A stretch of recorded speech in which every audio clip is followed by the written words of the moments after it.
You're listening to The Franchise with Nick Murdocco and Gary Whittaker. Brought to you by Bouquet Saint Laurent, your florist for all occasions since 1978. Visit lebouquet.com.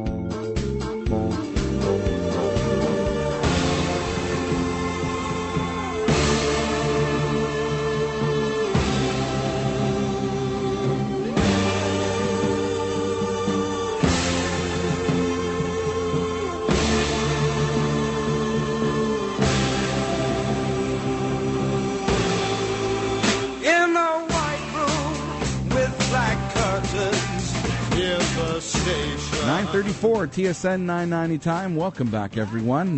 Nick Murdocco here, Gary Whittaker, Amanda Stein in for the Sunday Shinny. And, of course, in the swiveling hot seats, we've got Rick Springhetti from McKeen's Hockey and Matt Casavant from Eye of the Tiger Management. And, of course, from right here on the franchise on Sunday mornings, talking boxing. And we're talking a different fight in and of itself here lately, an argument, a discussion. There doesn't seem to be anybody that's kind of sitting on maybe I'm kind of sitting on the fence. I'm not quite sure. Are you? Yeah, it hurts, but I'm up there. But while the men watch. All right. Anybody knows about this? It's two young ladies, Jules Mancuso and Lena Sutherland, that were friends that got together. They were talking with each other on the phone while their husbands, respective husbands, were watching sports, hockey, football, golf, whatever. And they decided to, I guess in their own way, look at it differently and talk about the coach's jacket instead, or the player and who's hotter on what team and all of that. And you can go to their website as well with Google While the Men Watch, and you can get their take on that. And they've got different articles. They got more notoriety, if you will, when it was announced that CBC was going to be partnering with them to get their take on the Stanley Cup Finals, and their first show on the Stanley Cup Finals, While the Men Watch the Stanley Cup Finals, will air on May 31st when the first game airs.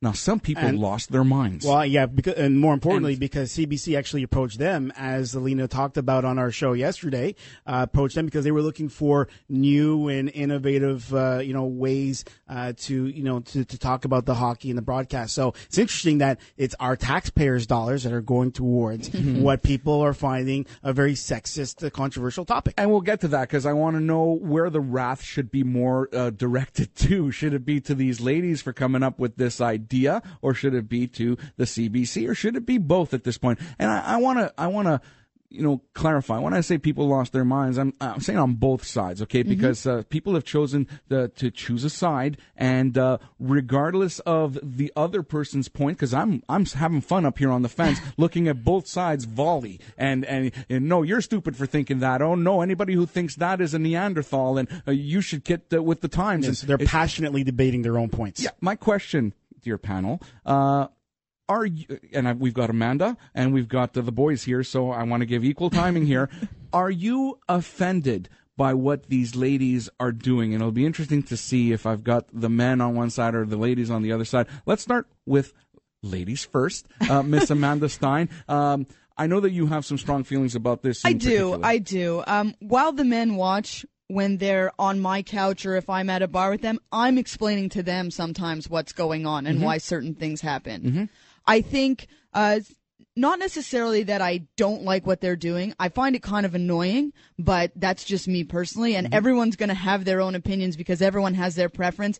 But I think it's a lot of the way it's been presented as a women's perspective on sports. Because I can tell you that there are certain players that I think are cute. There are certain players that I think are less cute. But you know what? To me, my women's perspective is my personal perspective on the game, on what's happening, analyzing the game. And I think that that's where the problem lies with this new partnership between the CBC and While the Men Watch. It's the way it's being presented has really ticked off a lot of women who are die-hard sports fans. I'm not just saying hockey fans. I'm saying sports fans who really care about their teams, not because they have the best-looking player or, the worst-looking player, but because they really wholeheartedly love their team and want to see them succeed, whether it's the most attractive guy, whether wearing the nice suit or not. And I think it's the way it's been presented as a women's look on sports that they really, really messed up. And I like the term that you used. You were annoyed with, I was annoyed. with that whole thing, and that's an important aspect of it as well, because annoyed is different than they should be banished at all costs or whatever, right? Because if you're annoyed, just like any other show or whatever, choose not to watch it and agree to disagree on their take on things. Right? I think it's something that as women in this business, we tend to, fight for our respect, and sometimes you have to be right all the time, because if you're wrong once, then you're wrong forever. It sort of has that feeling to it. Mm-hmm. And you're always fighting against this perception of, either you're there for the wrong reasons or you don't know your stuff as well. And that's sort of where it gets hard, and you feel that while you talk about while the men watch and a women's perspective on sports, you're really generalizing. And I think, again, that's where you get into a lot of trouble. All right, Matt. Well, I think, Nick, first of all, Amanda raises some very good points, but this, I think, comes down to what type of demeanor you have. If you listen to something on television or on the radio and you don't like it or you're offended by it, you have two options. Either one, you can write emails, complaints, and make a big deal out of it, or you can just change the channel. Usually that's what I do. I change the channel, but that's, my demeanor. It depends on what type of person and what, how much of offense you do actually get from this show. I think it's funny, though, that some people were offended up in arms about this while the men watch are also big Don Cherry fans, who is not always the most politically correct guy. So I think it's a bit contradictory to be offended by one and not the other. Well, then there's another point. I'm offended as well. by both, just to say. Yeah, for the record, I'm just going to Amanda throw that Stein out there. dislikes Okay. both. But you see, I've always said that in the last 5, maybe even 10 years, Don Cherry has become a caricature of himself. So I take it for that. Okay, I take it that Don Cherry knows his shtick and plays to it, because even he must see some of his suits and go, right, I have to wear that, but he does, and it's expected. I'm wondering, I'm thinking that while the men watch is the same thing. These girls know it's a shtick. They seem, and from what we got from Lena yesterday, like intelligent women that can Absolutely. string together some sentences and that can write and that can create this business model and create a niche for themselves that appeals to a certain demographic. And that's the key word right there. It is a niche, and it's a niche for now, but it appeals to, as far as I'm concerned, a certain set of women, and we are hearing from these women as well, as to whom it's appealing to. They're commenting on the blogs, they're commenting on the website. I think where the issue would be for the people that are so adamant about it, where would become an issue for me, where I would stand up and join, Amanda and her annoyance, is if the TV stations, if the radio stations started taking respected female journalists and then started saying, well, what do you think about this, in the while the women watch kind of way, and then try to kind of lower your sports expertise and knowledge. That's where that would be a problem, if the stations and the media started turning towards, their respected female journalists in that way. If that's what they started to do, then that would be something to get up in arms about. But just the fact that two women found a really good niche for themselves and were on the phone laughing and joking, thought, wow, hey, we can do this. It kind of happened with Nick and I. Like, yeah, well, hey, we're funny when we talk about sports. Let's go. Let's go on the air and do it.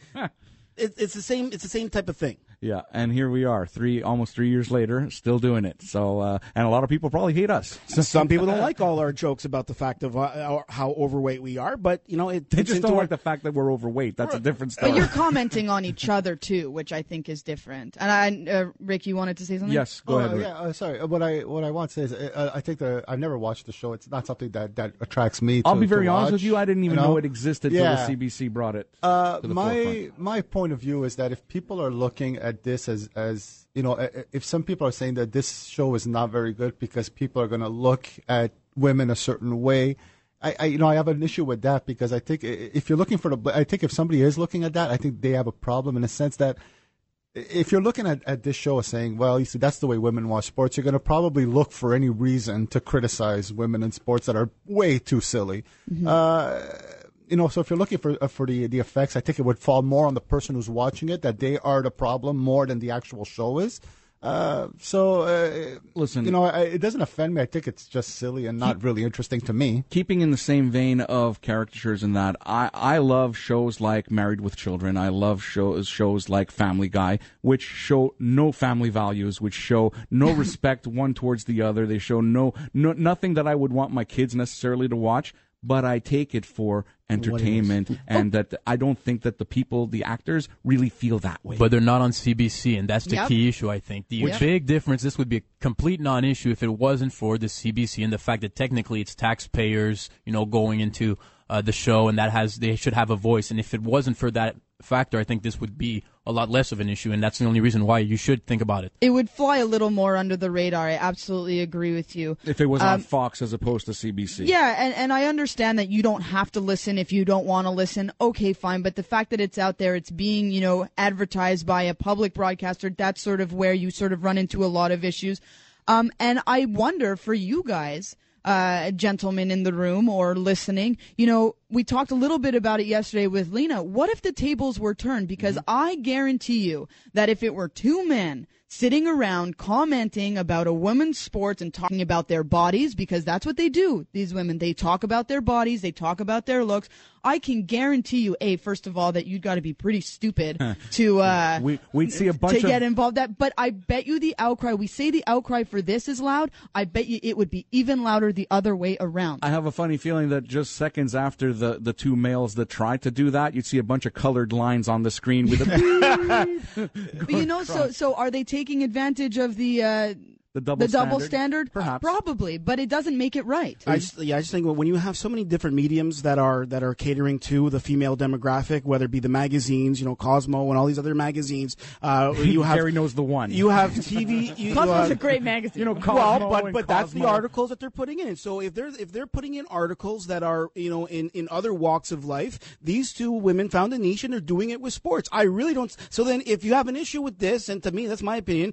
if the ladies have an issue with this, and go protest Cosmo. Go protest all the other mediums that are out there that are trying to cater to a female demographic, because why are you treating women any different from men? And I think that the fact that women and men do think differently in a lot of different respects. I mean, I wouldn't be dressed properly if it wasn't for the women in my life. I mean, and you could tell when there hasn't been a woman in my life dressing me. You could tell. In the morning, in the morning, no one told me how to dress, so you can see the difference. But then me, in the evening, when I'm out with somebody, yes, I'm wearing good clothes. So thank God for the difference between men and women. Otherwise, I would never, ever, be dressed properly. That's Gary at tsn990.ca, ladies. We're going to take a break here. The big question is yes, CBC versus While the Men Watch. The jury is still out on what type of programming is this, and is it acceptable? Even before we get into the should it be on the CBC? Well, you know what? I may tune in at the very beginning on May 31st. I will not. It's piqued my curiosity. No, I won't watch it. I don't like that kind of stuff. I'm interested. It's become a story, and I'm interested to see how this pans out. But we're going to take a break. We'll take your phone calls for all those people that have been waiting patiently on the other side. Then to wrap it all up, Mr. Whittaker. In a pretty little bow. Some Habs talk on the other side. Stick around. You're listening to The Franchise with Gary Whittaker and Nick Murdocco. Brought to you in part by Le Conquistador Bakery, voted Montreal's best cannoli. 2549 Jean Talon East, Corner Molson.